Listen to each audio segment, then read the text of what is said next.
নমস্কার বন্ধুরা, বর্তমান খবর ইউটিউব চ্যানেল সবাইকে অনেক স্বাগত। তো বন্ধুরা, আবারও কিন্তু আবহাওয়ার আপডেটে পরিবর্তন। আমাদের দক্ষিণবঙ্গে কিন্তু আজ থেকে প্রায় 24 তারিখ অব্দি ভারী বৃষ্টির সম্ভাবনা থাকছে। কোন কোন জেলায় থাকছে তা কিন্তু জানিয়ে দিয়েছে আলিপুর আবহাওয়া দপ্তর। এবং এরই সাথে 22 থেকে 24 তারিখ অব্দি কিন্তু আমাদের দক্ষিণবঙ্গের বিভিন্ন জেলাতে ভারী বৃষ্টি থাকতে পারে, এমন কিন্তু জানিয়েছে ভারতীয় মৌসুম ভবন। তো ভারতীয় মৌসুম ভবন ও আলিপুর আবহাওয়া দপ্তর কি বলছে তা কিন্তু তুলে ধরবো আমরা এই ভিডিওতে।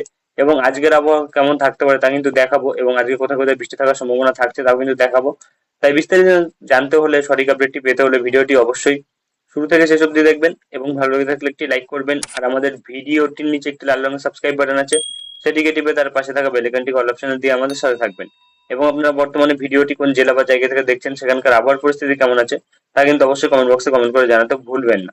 তো চলুন বন্ধুরা, আমরা ভিডিওটিকে শুরু করবো, তবে তার আগে দেখে নেবো ভারতীয় মৌসুম ভবন ও আলিপুর আবহাওয়া দপ্তর কি বলছে। তারপর আমরা দেখে নেবো বৃষ্টির পরিমাণে কতটা পরিবর্তন ঘটলো। তো আমরা চলে এসেছি ভারতীয় মৌসুম ভবনের আপডেটে। এখানে প্রকাশিত আপডেটে কিন্তু বলা হচ্ছে একটি সুস্পষ্ট নিম্নচাপ ক্ষেত্র রয়েছে, যেটা কিন্তু আস্তে আস্তে ওড়িশার দিকে উত্তর পশ্চিম দিক বরাবর অগ্রসর হচ্ছে, এবং আগামী 12 ঘন্টায় কিন্তু এটি আরো শক্তি হারাবে, যার জেরে কিন্তু বৃষ্টির পরিমাণটাও কমে যাবে আমাদের দক্ষিণবঙ্গে এবং ওড়িশার বিভিন্ন জায়গাতে। এবং বলা হচ্ছে মৌসুমী অক্ষরেখা কিন্তু তার স্বাভাবিক পজিশনে রয়েছে। এবং আরেকটি ঘূর্ণাবর্ত কিন্তু রয়েছে, যেটি কিন্তু হিমাচল প্রদেশ, এবং এটা কিন্তু বলা হচ্ছে রাজস্থানের লোয়ার ট্রপোস্ফিয়ারিক লেভেলের উপর রয়েছে। এবং তার সাথে কিন্তু বলা হচ্ছে একটি পশ্চিমী ঝঞ্ঝা রয়েছে, যেটা কিন্তু মিডিল ট্রপোস্ফিয়ারিক লেভেলে বিস্তার করছে। এবং এখানে বলা হচ্ছে পশ্চিম, মধ্য এবং পূর্ব, তার সাথে দক্ষিণ ভারতের ক্ষেত্রে কিন্তু বৃষ্টির সম্ভাবনা থাকবে, যেটা কিন্তু বলা হচ্ছে fairly to wide spread rainfall থাকতে পারে। তার সাথে বজ্রঝড় বজ্রবিদ্যুৎ থাকতে পারে আমাদের এই পশ্চিম, মধ্য এবং তার সাথে পূর্ব, তার সাথে দক্ষিণ ভারতবর্ষের বিভিন্ন জায়গাতে আগামী 5 দিন। তবে এখানে বিচ্ছিন্নভাবে ভারী বৃষ্টির সম্ভাবনা থাকবে কিন্তু গুজরাটে 21 থেকে 25 তারিখ অব্দি। এবং ভারী থেকে অতি ভারী বৃষ্টির সম্ভাবনা থাকবে, যেটা কিন্তু কাঙ্কন, গোয়া, মধ্য মহারাষ্ট্র, গুজরাটে এবং তার সাথে মধ্যপ্রদেশ 21 থেকে 25 তারিখ অব্দি। বিদর্ভতে 21 থেকে 22 তারিখ, এবং তার সাথে ছত্তিশগড় এবং কোস্টাল কর্ণাটকাতে 21 তারিখ, অর্থাৎ আজ কিন্তু থাকবে ভারী বৃষ্টির সম্ভাবনা। এবং এখানে বলা হচ্ছে ভারী বৃষ্টি থাকতে পারে, যেটা কিন্তু বিচ্ছিন্ন জায়গাগুলি থাকবে আমাদের উত্তর কর্ণাটকা এবং কেরালা, মাহে এবং তার সাথে মারাঠওয়াড়া, কোস্টাল কর্ণাটকা, কোস্টাল অন্ধ্রপ্রদেশ এবং ইয়ানাম তেলেঙ্গানাতে 21 তারিখ, অর্থাৎ আজ। এবং আমাদের উত্তরবঙ্গ এবং সিকিমে 21 ও 22 তারিখ ভারী বৃষ্টির সম্ভাবনা থাকবে। তার সাথে আমাদের দক্ষিণবঙ্গ এবং ঝাড়খণ্ডে 22 ও 23 তারিখ বৃষ্টির সম্ভাবনা থাকবে, ভারী বৃষ্টির। এবং এর সাথে কিন্তু বিহারে বলা হচ্ছে 23 থেকে 25 তারিখ অব্দি কিন্তু থাকবে ভারী বৃষ্টির সম্ভাবনা। এবং ওড়িশাতে, বিদর্ভতে, ছত্তিশগড়ে, আমাদের উপকূলবর্তী অঞ্চল এবং দক্ষিণ কর্ণাটকাতে বলা হচ্ছে পাঁচ আগামী 5 দিন কিন্তু বলা হচ্ছে যে ভারী বৃষ্টির সম্ভাবনা থাকতে পারে। এবং এর সাথে আমাদের উত্তর পশ্চিম ভারতবর্ষের ক্ষেত্রে বলা হচ্ছে বিক্ষিপ্ত থেকে ফেয়ারলি স্প্রেড রেনফল, তার সাথে কিন্তু হালকা থেকে মাঝারি বৃষ্টি, তার সাথে বজ্রঝড় বজ্রবিদ্যুৎ থাকতে পারে, যেটা কিন্তু উত্তরাখণ্ড, পূর্ব রাজস্থান, হরিয়ানা, চণ্ডীগড়, দিল্লি, উত্তরপ্রদেশ এবং তার সাথে কিন্তু জম্মু কাশ্মীর, লাদাখ, গিলগিত বালতিস্তান, মুজফ্ফরবাদ, পাঞ্জাব, এই জায়গাগুলিতে কিন্তু বলা হচ্ছে আগামী 5 দিন বৃষ্টির সম্ভাবনা থাকবে। এবং ভারী বৃষ্টি থাকবে কিন্তু অতিরিক্ত ভারী বৃষ্টি উত্তরাখণ্ডে 21 ও 22 তারিখ। তার সাথে কিন্তু বলা হচ্ছে ভারী বৃষ্টির সম্ভাবনা থাকবে, যেটা কিন্তু পূর্ব রাজস্থানে বলা হচ্ছে 23 থেকে 25 তারিখ। এবং এর সাথে কিন্তু উত্তরাখণ্ডে বলা হচ্ছে ভারী বৃষ্টির সম্ভাবনা থাকবে 23 তারিখ। হিমাচল প্রদেশে 22 এবং 23 তারিখ, তার সাথে কিন্তু পশ্চিম উত্তরপ্রদেশে বলা হচ্ছে 22 তারিখ ভারী বৃষ্টির সম্ভাবনা থাকবে। এবং এর সাথে কিন্তু ভারী বৃষ্টির সম্ভাবনা থাকবে, যেটা কিন্তু পশ্চিম উত্তরপ্রদেশ, হরিয়ানাতে বলা হচ্ছে 21 থেকে 25 তারিখ, এবং পশ্চিম রাজস্থান, পূর্ব উত্তরপ্রদেশে বলা হচ্ছে 22 থেকে 25 তারিখ। পাঞ্জাবে বলা হচ্ছে 22 থেকে 23 তারিখ, এবং তার সাথে হিমাচল প্রদেশে কিন্তু উত্তরাখণ্ডে এবং পূর্ব রাজস্থানে আগামী 5 দিন ভারী বৃষ্টির সম্ভাবনা থাকবে। এবং আমাদের উত্তর পূর্ব ভারতের ক্ষেত্রে বলা হচ্ছে, এখানে বলা হচ্ছে ফেয়ারলি স্প্রেড রেনফল থেকে ওয়াইড স্প্রেড রেনফল, তার সাথে হালকা থেকে মাঝারি বৃষ্টি, আইসোলেটেড বিচ্ছিন্ন ভাবে ভারী বৃষ্টির সম্ভাবনা থাকবে। তার সাথে বজ্রঝড় বজ্রবিদ্যুৎ থাকবে, যেটা কিন্তু আমাদের উত্তর পূর্ব ভারত, অর্থাৎ আসাম, নাগাল্যান্ড, মণিপুর, মিজোরাম, ত্রিপুরাতে আগামী 5 দিন। এবং এর সাথে কিন্তু বলা হচ্ছে আইসোলেটেড হেভি রেনফল, অর্থাৎ বিচ্ছিন্নভাবে ভারী বৃষ্টির সম্ভাবনা থাকবে, যেটা কিন্তু অরুণাচল প্রদেশ, আসাম এবং তার সাথে মেঘালয়তে বলা হচ্ছে 21 তারিখ কিন্তু থাকবে, অর্থাৎ আজ কিন্তু ভারী বৃষ্টির সম্ভাবনা থাকবে। এবং এখানে 7 দিনের বৃষ্টির পূর্বাভাসে যেটা আমরা পাচ্ছি, আমাদের দক্ষিণবঙ্গের ক্ষেত্রে কিন্তু বলা হচ্ছে 21 তারিখ থেকে 24 তারিখ অব্দি কিন্তু আমাদের দক্ষিণবঙ্গে ভারী বৃষ্টির সম্ভাবনা থাকছে।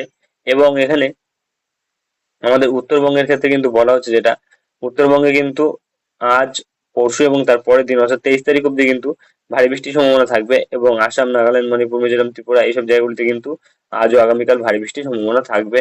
এবং উত্তরাখণ্ডে কিন্তু টানা আমরা দেখতে পাচ্ছি 21 থেকে 27 তারিখ অব্দি ভারী বৃষ্টি থাকছে, এবং এর সাথে কিন্তু আন্দামান নিকোবর দ্বীপপুঞ্জেও কিন্তু আমরা 22 থেকে 27 তারিখ অব্দি দেখতে পাচ্ছি ভারী বৃষ্টি থাকছে। এবং আর কোথাও তেমন কিন্তু কোনো আপডেট দেওয়া নেই। তো চলে আসবো আমরা দক্ষিণবঙ্গের আপডেট, দেখে নেবো কি বলা হচ্ছে। তো বন্ধু আমরা চলে এসেছি দক্ষিণবঙ্গের আপডেট। এখানে প্রবাসীদের আপডেট কিন্তু বলা হচ্ছে 21 থেকে 27 তারিখ অব্দি আমাদের দক্ষিণবঙ্গের অনেক জায়গাতেই বৃষ্টির সম্ভাবনা থাকবে, তবে বৃষ্টির পরিমাণটা কমে যাবে। কিন্তু এখানে বলা হচ্ছে প্রায় 25 তারিখ থেকে কিন্তু বৃষ্টির পরিমাণটা কমে যাবে, যেটা বর্তমানে পাওয়া যাচ্ছে। এবং তার আগে কিন্তু বেশিরভাগ জায়গাতেই বৃষ্টির সম্ভাবনা থাকবে হালকা থেকে মাঝারি ধরনের। এবং এখানে আমরা আপডেটে যা পাচ্ছি ওয়ার্নিং এর ক্ষেত্রে কিন্তু আমরা এখানে আজ উত্তর চব্বিশ পরগনার ক্ষেত্রে কিন্তু বজ্রবিদ্যুৎ সহ বৃষ্টি 1 থেকে 2 জায়গায় থাকবে, এবং তার সাথে দক্ষিণ চব্বিশ পরগনা এবং পূর্ব মেদিনীপুরেও কিন্তু বজ্রবিদ্যুৎ সহ বৃষ্টি 1 থেকে 2 জায়গায় থাকবে। এবং তারপরে কিন্তু আমরা এপাশে মুর্শিদাবাদ এবং নদিয়া জেলায় দেখতে পাচ্ছি বজ্রবিদ্যুৎ সহ বৃষ্টি 1 থেকে 2 জায়গায় থাকবে, সব জায়গায় কিন্তু থাকবে না। এবং আগামীকাল কিন্তু আমরা পাচ্ছি দক্ষিণ চব্বিশ পরগনা, পূর্ব মেদিনীপুর এবং পশ্চিম মেদিনীপুর, তার সাথে কিন্তু পুরুলিয়া, বাঁকুড়া এবং আর কোথাও কিন্তু তেমন কোনো আপডেট দেওয়া নেই। এখানে কিন্তু বলা হচ্ছে এই জেলাগুলির মধ্যে প্রায় 7 থেকে 11 সেন্টিমিটার বৃষ্টির সম্ভাবনা থাকবে, অর্থাৎ ভারী বৃষ্টি থাকতে পারে, তবে 1 থেকে 2 জায়গায় কিন্তু থাকবে, সব জায়গাতেই কিন্তু থাকবে না এই জেলাগুলির মধ্যে। এবং এর সাথে বলা হচ্ছে পূর্ব বর্ধমানে কিন্তু এখানে যেটা পাওয়া যাচ্ছে 23 তারিখ ভারী বৃষ্টির সম্ভাবনা থাকবে 1 থেকে 2 জায়গায়, সব জায়গায় কিন্তু ভারী বৃষ্টির সম্ভাবনা থাকবে না। এবং এর সাথে কিন্তু 23 তারিখের ক্ষেত্রে বলা হচ্ছে এপাশে হাওড়া, হুগলি এবং তার সাথে উত্তর চব্বিশ পরগনার ক্ষেত্রেও কিন্তু ভারী বৃষ্টির সম্ভাবনা থাকছে 1 থেকে 2 জায়গাতে, 7 থেকে 11 সেন্টিমিটার বৃষ্টির সম্ভাবনা থাকছে 1 থেকে 2 জায়গাতে, সব জায়গাতে কিন্তু ভারী বৃষ্টির সম্ভাবনা থাকছে না, যেটা আমরা বর্তমানে আপডেটে পাচ্ছি। আর কোথাও কিন্তু তেমন কোনো ওয়ার্নিং দেওয়া নেই। এবং এখানে কিন্তু মৎস্যজীবীদের জন্য সতর্কবার্তা জারি করা হয়েছে আগামী 24 ঘন্টার জন্য, যেটা বর্তমানে পাওয়া যাচ্ছে 40 থেকে 50 কিলোমিটার বেগে ঝোড়ো হাওয়া থাকতে পারে, যার জেরে কিন্তু আমাদের ওড়িশা এবং দক্ষিণবঙ্গের যে উপকূল থাকছে, অর্থাৎ বঙ্গোপসাগর, বে অফ বেঙ্গলে কিন্তু বলা হচ্ছে যে সতর্কবার্তা জারি থাকছে, যেটা কিন্তু আগামী 24 ঘন্টার জন্য জারি থাকবে। এবং আর কিন্তু তেমন কিছু বলা হয়নি। তো চলে আসবো আমরা উইন্ডি লাইভ স্ক্রিনে, দেখে নেবো কি পরিবর্তন ঘটেছে। তো বন্ধুরা আমরা চলে এসেছি উইন্ডি লাইভ স্ক্রিনে। বর্তমানে রয়েছে আমরা ইসিএমডব্লিউ মডেল বজ্রবৃষ্টি মোডে। তো যেটা আমরা পাচ্ছি আজ কিন্তু আমাদের দক্ষিণবঙ্গের সব জেলার উপরে কিন্তু বৃষ্টির সম্ভাবনা থাকছে, হালকা থেকে মাঝারি বৃষ্টি থাকতে পারে। তো যেটা আমরা পাচ্ছি এপাশে কিন্তু উত্তর চব্বিশ পরগনা, তার সাথে দক্ষিণ চব্বিশ পরগনা এবং এপাশে পশ্চিম মেদিনীপুর, পূর্ব মেদিনীপুর এবং হাওড়া এবং হুগলি, তার সাথে নদিয়া, প্রায় সব জায়গাতেই কিন্তু বৃষ্টির সম্ভাবনা দেখতে পাচ্ছি। এপাশে বর্ধমান এবং এপাশে বাঁকুড়া, পুরুলিয়া এবং এপাশে কিন্তু মুর্শিদাবাদ, এইসব জায়গাগুলিতেও কিন্তু আমরা দেখতে পাচ্ছি বৃষ্টির সম্ভাবনা থাকছে। তবে আগামী 24 ঘন্টায় কতটা বৃষ্টি হতে পারে, সব থেকে বড় প্রশ্ন হলো এটাই, আগামী 24 ঘন্টায় কতটা বৃষ্টি হতে পারে। তো এখানে যেটা পাওয়া যাচ্ছে আগামী 24 ঘন্টায় কিছু জায়গার ক্ষেত্রে কিন্তু যেটা আমরা পাচ্ছি এপাশে কিন্তু যেটা পাওয়া যাচ্ছে বিষ্ণুপুর, শ্যামপুর, বজবজ এবং তার সাথে কিন্তু বারুইপুর, ইয়াতলা, জয়নগর, মাজিলপুর, এইসব জায়গাগুলিতে কিন্তু প্রায় 8 থেকে 10 মিলিমিটার অব্দি বৃষ্টি থাকতে পারে। এবং এপাশে কিন্তু দক্ষিণ চব্বিশ পরগনার কিছু জায়গায় 8 থেকে 10 মিলিমিটার বৃষ্টি অব্দি থাকতে পারে, যেটা কিন্তু আমরা পাচ্ছি। এবং এপাশে হলদিয়াতে কিন্তু প্রায় 8 থেকে 9 মিলিমিটার অব্দি, সরি হলদিবাড়িতে কিন্তু 8 থেকে 9 মিলিমিটার অব্দি বৃষ্টি থাকতে পারে। এবং আমাদের উত্তর চব্বিশ পরগনার কিছু জায়গাতে কিন্তু দেখা যাচ্ছে 7 থেকে 6 মিলিমিটার অব্দি বৃষ্টি। এবং এর সাথে কিন্তু এপাশে কলকাতার দিকে যেটা পাওয়া যাচ্ছে প্রায় 8 মিলিমিটার অব্দি বৃষ্টি। এবং এপাশে আহ হুগলির দিকে পাওয়া যাচ্ছে কিন্তু প্রায় 7 থেকে 8 মিলিমিটার অব্দি বৃষ্টি। এবং এপাশে কিন্তু চাকদহ এবং শান্তিপুর অর্থাৎ নদিয়ার দিকে কিন্তু দেখা যাচ্ছে প্রায় 8 থেকে 9 মিলিমিটার অব্দি বৃষ্টি। বনগাঁ সাইডে কিন্তু আমরা পাচ্ছি প্রায় 7 থেকে 8 মিলিমিটার অব্দি বৃষ্টি। এবং এপাশে কিন্তু উলুবেড়িয়া এই সাইডটাতে কিন্তু প্রায় 8 মিলিমিটার অব্দি বৃষ্টি থাকতে পারে। এবং এপাশে কিন্তু দীঘা, কন্টে এই সাইডে কিন্তু 7 থেকে 8 মিলিমিটার অব্দি বৃষ্টি থাকতে পারে। অর্থাৎ তেমন কোনো ভারী বৃষ্টির সম্ভাবনা কিন্তু আমরা এই মুহূর্তে আমরা দক্ষিণবঙ্গের কোনো জেলাতে পাচ্ছি না, যেটা বর্তমানে পাওয়া যাচ্ছে।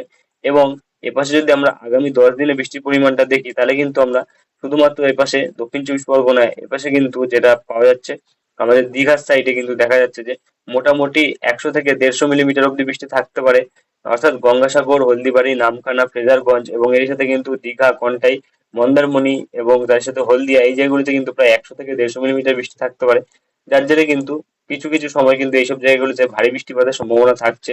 এবং এপাশে কিন্তু হাওড়া সাইডে কিন্তু আমরা যেটা পাচ্ছি প্রায় 115 থেকে 120 মিলিমিটার বৃষ্টির সম্ভাবনা থাকছে, যার জেরে কিন্তু এখানেও কিন্তু মোটামুটি দু এক সময় কিন্তু ভারী বৃষ্টির সম্ভাবনা থাকতে পারে। এবং এপাশে কিন্তু আমরা যেটা পাচ্ছি খড়দহ, ব্যারাকপুর এবং তার সাথে কিন্তু চন্দননগর এবং এপাশে হাবড়া, এই জায়গাতে কিন্তু প্রায় 70 থেকে 80 মিলিমিটার অব্দি বৃষ্টি থাকতে পারে, অর্থাৎ তেমন কোনো ভারী বৃষ্টির সম্ভাবনা কিন্তু এইসব জায়গাতে নেই। এবং চাকদহ, পান্ডুয়া, শান্তিপুর, কৃষ্ণনগর এই জায়গাতে কিন্তু আমরা দেখতে পাচ্ছি যে তেমন কোনো ভারী বৃষ্টির সম্ভাবনা নেই কিন্তু। এবং তবে যদি আমরা দেখি এপাশে কিন্তু উত্তর চব্বিশ পরগনার দিকে কিন্তু আগামীকালের জন্য কিন্তু আগামীকাল নয়, পরশুদিন 23 তারিখের জন্য কিন্তু সতর্কবার্তা জারি করা হয়েছে। বলা হচ্ছে কিন্তু প্রায় 7 থেকে 11 সেন্টিমিটার অব্দি বৃষ্টি থাকতে পারে। এবং এর সাথে কিন্তু আমরা এপাশে যেটা পাচ্ছি, কোলাঘাট, উলুবেড়িয়া এই সাইডে কিন্তু প্রায় 100 থেকে 115 মিলিমিটার অব্দি বৃষ্টি থাকতে পারে আগামী 10 দিনে। এবং এপাশে বিষ্ণুপুর, কতুলপুর, সোনামুখী, বাঁকুড়া, পুরুলিয়া এই জায়গাগুলিতে কিন্তু মোটামুটি প্রায় 100 মিলিমিটার অব্দি বৃষ্টি থাকতে পারে। অর্থাৎ এই জায়গাগুলিতে কিন্তু একটু ভারী বৃষ্টি থাকতে পারে দু এক সময়। এবং এর সাথে কিন্তু এপাশে যেটা আমরা পাচ্ছি, কাটোয়ার সাইডে কিন্তু পাওয়া যাচ্ছে প্রায় 55 থেকে 60 মিলিমিটার অব্দি বৃষ্টি। এবং এপাশে কিন্তু মুর্শিদাবাদের দিকে আমরা যেটা পাচ্ছি, মুর্শিদাবাদের দিকে কিন্তু প্রায় 50 থেকে 60 মিলিমিটার অব্দি বৃষ্টি কিন্তু থাকছে। অর্থাৎ ভারী বৃষ্টির সম্ভাবনা কিন্তু এখানে নেই। এবং এপাশে কিন্তু আমরা যদি দেখি বাংলাদেশের সিলেটের সাইডে কিন্তু দেখা যাচ্ছে যে ভারী বৃষ্টির সম্ভাবনা কিন্তু থাকছে, মোটামুটি 200 মিলিমিটারের উপর কিন্তু বৃষ্টির সম্ভাবনা থাকছে। যেটা কিন্তু সিলেট, মৌলভীবাজার, এপাশে বিশ্বম্বরপুর এবং এপাশে মদন এবং এপাশে আহ ময়মনসিংহের কিছু জায়গাতে থাকতে পারে কিন্তু বৃষ্টির সম্ভাবনা একটু ভারী ধরনের। এবং এপাশে কিন্তু যদি আমরা রংপুর সাইডে বর্ডার লাগোয়া জায়গাতে দেখি, ঠাকুরগাঁও এবং এপাশে পঞ্চগড় এই সাইডে কিন্তু আমরা দেখতে পাচ্ছি প্রায় 130 মিলিমিটার অব্দি বৃষ্টি থাকতে পারে বাংলাদেশের। তবে এপাশে আমরা উত্তরবঙ্গে যদি দেখি আমাদের পশ্চিমবঙ্গের, তাহলে কিন্তু পাওয়া যাচ্ছে প্রায় 200 থেকে 250 মিলিমিটার অব্দি বৃষ্টি কিন্তু আমাদের উত্তরবঙ্গে থাকছে। যদিও উত্তরবঙ্গে ভারী বৃষ্টির তেমন কোনো সতর্কবার্তা জারি করা নেই, তবে কিন্তু দক্ষিণবঙ্গের তুলনায় কিন্তু উত্তরবঙ্গে বৃষ্টির পরিমাণটা বেশি থাকবে, যেটা কিন্তু আমরা আগামী 10 দিনের ক্ষেত্রে পাচ্ছি। এবং মালদার দিকে কিন্তু তেমন কোনো ভারী বৃষ্টির সম্ভাবনা নেই, যেটা আমরা পাচ্ছি। এবং এখানে কিন্তু আমরা যেটা বাংলাদেশের উপকূলবর্তী অঞ্চল পাচ্ছি, শ্যামনগর এবং তার সাথে কিন্তু এপাশে কলাপাড়া এবং লালমোহন, পাথরঘাটা এইসব জায়গাগুলিতে কিন্তু আমরা দেখতে পাচ্ছি মোটামুটি প্রায় 130 থেকে 150 মিলিমিটার অব্দি বৃষ্টি থাকতে পারে, যার জেরে কিন্তু এইসব জায়গাগুলিতে কিন্তু একটু ভারী বৃষ্টির সম্ভাবনা থাকবে। এবং মহেশখালীর দিকেও কিন্তু আমরা যেটা পাচ্ছি, ভারী বৃষ্টির সম্ভাবনা কিন্তু থাকতে পারে, প্রায় 200 মিলিমিটার অব্দি বৃষ্টি কিন্তু এই জায়গাতে থাকতে পারে। এবং চট্টগ্রামের দিকে কিন্তু 70 থেকে 80 মিলিমিটার অব্দি বৃষ্টি থাকতে পারে। অর্থাৎ ভারী বৃষ্টির সম্ভাবনা কিন্তু চট্টগ্রামের দিকে নেই, যেটা আমরা বর্তমানে পাচ্ছি। এবং তার সাথে কিন্তু আমরা যদি বৃষ্টির পরিমাণ, বজ্রবৃষ্টি মোডে যাই, তাহলে কিন্তু আমরা আজ কিন্তু দুপুরবেলার দিকে বৃষ্টি পাচ্ছি দক্ষিণবঙ্গে। তারপরে কিন্তু বেলা বাড়ার সাথে সাথে কিন্তু বৃষ্টি বিচ্ছিন্ন ভাবে, অর্থাৎ আইসোলেটেড ভাবে কিন্তু ছড়িয়ে যাচ্ছে চারিদিকে। বিভিন্ন জায়গায় কিন্তু দেখা যাচ্ছে যে বিচ্ছিন্ন ভাবে বৃষ্টির সম্ভাবনা থাকছে। এবং এরই সাথে কিন্তু বাংলাদেশেও বিচ্ছিন্ন ভাবে বৃষ্টি থাকবে, কোনো কোনো জায়গায় ভারী বজ্রপাতের সাথে বৃষ্টি থাকবে, যেটা কিন্তু সন্ধ্যাবেলার দিকেও থাকবে। এবং তারপরে কিন্তু আমরা আগামীকাল রাত্রিবেলার দিকে দেখতে পাচ্ছি, দুটোর দিকে কিন্তু উপকূলবর্তী অঞ্চলগুলিতে বৃষ্টির সম্ভাবনা থাকছে আমাদের দক্ষিণবঙ্গে। তারপরে কিন্তু ক্রমশ যদি এগিয়ে যাই, আস্তে আস্তে দুপুরবেলার দিকে বৃষ্টির পরিমাণটা একটু ওপর দিকে উঠে আসছে, যার জন্য কিন্তু আমাদের কলকাতা, উত্তর চব্বিশ পরগনা, তার সাথে দক্ষিণ চব্বিশ পরগনা এবং এর সাথে কিন্তু হাওড়া এবং হুগলি, নদিয়াতে হালকা বৃষ্টির সম্ভাবনা থাকবে। এবং 23 তারিখের দিকেও কিন্তু বৃষ্টির সম্ভাবনা থাকবে। তবে যেটা আমরা পাচ্ছি, প্রায় মোটামুটি কিন্তু 30 তারিখ অব্দি বৃষ্টি থাকবে, তবে 28 তারিখ থেকে কিন্তু বৃষ্টির পরিমাণটা কমে যাবে, যেটা আমরা বর্তমানে পাচ্ছি। তারপরে কিন্তু আবার 30 তারিখের দিকে যেটা আমরা পাচ্ছি, হালকা বৃষ্টি থাকছে। এবং তারপরে কিন্তু আবারও বৃষ্টির পরিমাণটা 30 তারিখের পর হয়তো বাড়তে পারে। তবে আপডেট কিন্তু 30 তারিখ অব্দি পাওয়া যাচ্ছে, তেমন কোনো আপডেট কিন্তু আর বর্তমানে নেই। এরপরে যদি কোনো আপডেট আসে তা তুলে ধরবো। আজকের ভিডিওটি এখানেই শেষ করছি, দেখা হবে নেক্সট ভিডিওতে। ধন্যবাদ।